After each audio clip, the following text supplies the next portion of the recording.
Good morning, everyone. For today's meditation, we're going to use a Bible verse from Lamentations, chapter 1, verse 5. Her foes have become her masters, her enemies are at ease. The Lord has brought her grief because of her many sins. Her children have gone into exile, captive before the foe. దీని backdrop ఒకసారి explain చేసేస్తా. So this is regarding the fate of Israel, the fate of Israelites, people living in Israel and JUDA. దేవుడు వాళ్ళకు చాలా కాలం ముందు నుంచి యెషయా ప్రవక్త ద్వారా, జెరమయా ప్రవక్త ద్వారా చాలా సంవత్సరాల నుంచే వాళ్ళని వార్న్ చేస్తూ ఉంటాడు. వాళ్ళ కింగ్స్ వీళ్ళని పేగన్ వర్షిప్ వైపు నడిపిస్తూ ఉంటారు, ఐడల్ వర్షిప్ వైపు. And God hates idol worship. దేవుడికి ఇష్టం లేనిది ఏంటంటే Idol worship.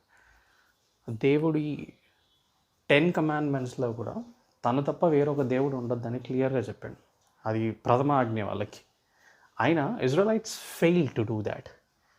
So when I say they fail to do that, it's disobedience. దేవుడిని ఒబే చేయకపోవడం ఒక వెరీ బిగ్ ప్రాబ్లం. నా మనం చూడాల్సింది the consequences of disobedience. What does God intend to do if we are disobedient? Obviously దేవుడు మనం నాశనం అయిపోవాలని కోరుకోడు. But when we are disobedient, it definitely punishes us. ఆ పనిష్మెంట్లో కూడా దేవుడి కృప, అంటే ఆయన ప్రేమ కలిగిన వాడు కాబట్టి మనల్ని పనిష్ చేసి తిరిగి తన దారిలోకి తెచ్చుకోవాలని, అంటే ఏ దారి అయితే ఆయన మన కొరకు నియమించి ఉన్నాడో ఆ దారిలోకి రావాలని దేవుడు కోరుకుంటూ ఉంటాడు. సో ఇక్కడ మనం ఒకసారి చూస్తే వచనంలో her pose have become her masters. సింపుల్గా అర్థం చేసుకోవడానికి మనము ఒకవేళ దీన్ని కంపేర్ చేసి చూస్తే, వేరే వర్షన్స్ కంపేర్ చేసి చూస్తే, ఈజీ టు రీడ్ వర్షన్ మనకి ఈజీగా అర్థమవుతుంది. ERV version, Jerusalem's enemies have won. ఇక్కడ జెరూసలేం ఎనిమీస్ గురించి ప్రస్తావిస్తారు. జెరూసలేం ఎనిమీస్ ఎవరు? ఈ లామెంటేషన్స్ రాసే టైంకి జెరమయా ప్రవక్త ఆ టైంకి ఉన్నాడు. ఈ లామెంటేషన్స్ రాసింది కూడా జెరమయా ప్రవక్త అని చాలామంది స్కాలర్స్ అంటారు. సో జెరమయా ప్రవక్త టైంలో దేవుడు వార్న్ చేస్తూ ఉన్నాడు ప్రజలని, that you should come out of Idol worship and all. లేదంటే బబులోను రాజు మిమ్మల్ని స్లేవ్స్గా తీసుకొని వెళ్ళిపోతాడు. సో ఇక్కడ దేవుడు చెప్తూనే ఉన్నాడు, మీ ఎనిమీ అయిన బబులోను మిమ్మల్ని టేక్ ఓవర్ చేస్తుంది. So this words means that me enemies మిమ్మల్ని టేక్ ఓవర్ చేస్తారు, మేము నేను పనిష్ చేస్తా, మీ ఎనిమీస్ మిమ్మల్ని టేక్ ఓవర్ చేసేటట్టు చేస్తా అని దేవుడు ఈ చెప్తూ ఉన్నాడు. కానీ ఇజ్రాయలైట్స్ విన్నారా? Stubborn people, same old story. లేదు, వాళ్ళ పని వాళ్ళు కంటిన్యూ చేస్తూనే ఉన్నారు. వీళ్ళకు ఒక పిచ్చి నమ్మకం ఏంటంటే, దేవుడు మాతో కామెంట్ చేసుకోండి, మాతో ఒక ప్రామిస్ చేసుకోండి కాబట్టి మేము ఏం చేసినా ఎట్లున్నా చెల్లుతుంది. నా ఇది మన డే టు డే లైఫ్కి ఒకసారి కంపేర్ చేసుకుంటే ఇది నార్మల్ క్రిస్టియన్ సైకాలజీ. పొద్దున్న లేస్తే మనం క్రిస్టియన్ అని అనుకుంటూ మనం ఏమనుకుంటామంటే, మనం గాడ్ మనల్ని ఏం పనిష్ చేయడు, ఏ విషయంలో పనిష్ చేయడు, ఉత్త బ్లెస్ చేసేవాడే దేవుడు. పొద్దున్న లేస్తే ఆయన ప్రామిసెస్ మన లైఫ్లో ఫుల్ఫిల్ చేసేవాడే దేవుడు అని మనం ఎప్పుడు అనుకుంటూ ఉంటాం. But that's not the fact.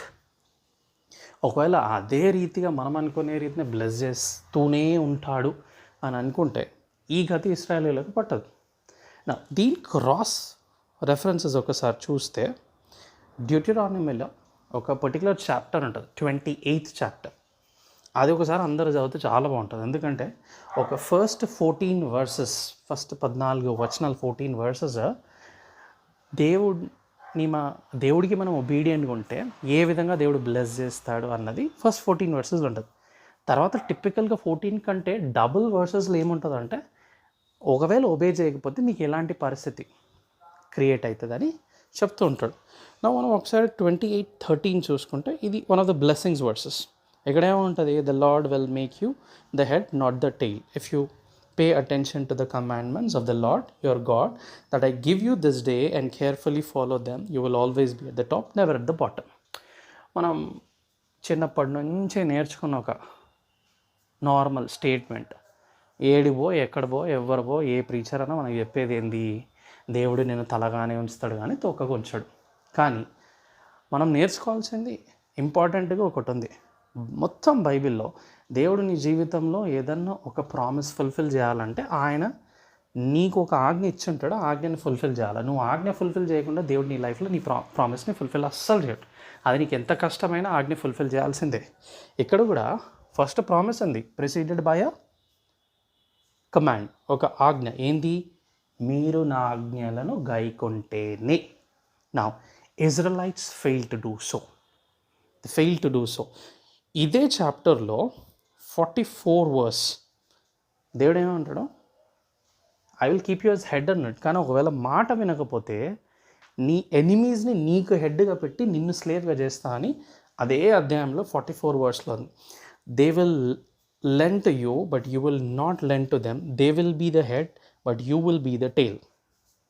Clear? So ఈ పర్టిక్యులర్ వర్డ్స్ మనం ఏదైతే చూస్తున్నామో జెరూసలేంకి, ఇజ్రాయెల్కి సంబంధించిన వర్డ్స్, ఆ ప్రామిసెస్ లేదా ఆ క్లాజెస్ ఏదైతే డ్యూటెరానమీ 24th చాప్టర్లో ఉన్నాయో అవి ఎగ్జాక్ట్గా ఫుల్ఫిల్ అయినాయి. ఇక్కడ ఇజ్రాయెలైట్స్ మిమ్మల్ని బ్లెస్ చేస్తా నా కమాండ్మెంట్స్ ఫాలో అయితే, లేదంటే మిమ్మల్ని స్లేవ్స్గా పెడతాను దేవుడు క్లియర్గా చెప్పండి. అది వీళ్ళు ఫాలో కాలే. End of the day they went into slavery. Now is this the same life that most of us so called Christians? మనది కూడా ఇదే లైఫ్ కదా. మన జీవితంలో మనం మెటీరియలిస్ట్ బ్లెస్సింగ్స్ పక్కన పెట్టేస్తే ఆర్ వి స్పిరిచువల్లీ బ్లెస్డ్? నిజంగా స్పిరిచువల్గా మనం టాప్లో ఉన్నామా? స్పిరిచువల్గా మనం తలగానే ఉన్నామా? నో. స్పిరిచువల్గా మనం స్పిరిచువల్గా వీఆర్ స్లేవ్స్ టు సాటన్. ఎందుకంటే మనం దేవుడి కమాండ్మెంట్స్ ఒబే చేయం. నా this is an eye opener. I recommend every day Deuteronomy 28th chapter for sure daily ఒకసారైనా చదవాలి. ఎందుకంటే ఇట్ విల్ రిమైండ్ యూ దేవుడు తన మాట వింటే ఎట్లా బ్లెస్ చేస్తాడో, వినకపోతే ఏం చేస్తాడు. So it's high time. ఎప్పుడు దేవుడు బ్లెస్ చేస్తాడు, దేవుడు మంచోడు, దేవుడు మంచోడే, కానీ దేవుడు కోపం వస్తే ఏం చేస్తాడో కూడా మనం నేర్చుకోవాలి. So end of the day మనం నేర్చుకోవాల్సింది ఏంటి? Disobedience is something that God hates so much. Adam అవ్వ వెర్ డిసొబీడియంట్. ఇంతవరకు వచ్చింది మన పరిస్థితి. సో మనం డిసొబీడియంట్ ఉంటే మన పరిస్థితి ఎక్కడి వరకు వెళ్తుందో మనకు తెలియదు. So we have to think the areas where we are disobedient to God.